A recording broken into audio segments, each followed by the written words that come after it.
just want to talk about the leafcutter bees that have been using these bee bollards I made. So these bollards were here and I've drilled a load of holes in them for solitary bees. And I've actually found where the leafcutter bee has been getting her cut out leaves. And I'm going to show you. So basically what they do is, you see that bit of leaf poking out there? What they do is they find a hole and they lay an egg in there, and then a loaf of pollen, sometimes called bee bread, for the larvae to feed on once it hatches. Then they close the chamber. And they repeat that. A wall, be it of mud or of leaves, then an egg and a bit of pollen, then a wall, then an egg and a bit of pollen, and that's how they do it. And let's do a little close-up just here.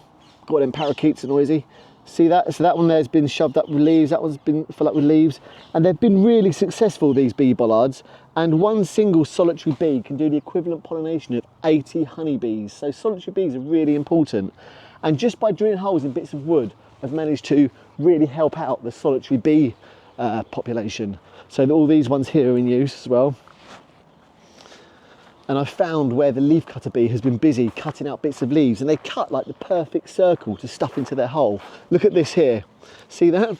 Look at all these maple leaves here. This is sycamore.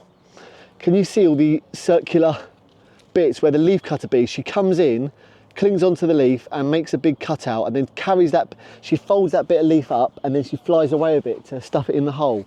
And then once she's finished laying all her eggs and stuffing all the holes up with leaf, then she dies. And then next year the young will emerge and the process repeats. And the male solitary bees actually die after mating, so they don't live for long. But look at that, isn't that cool?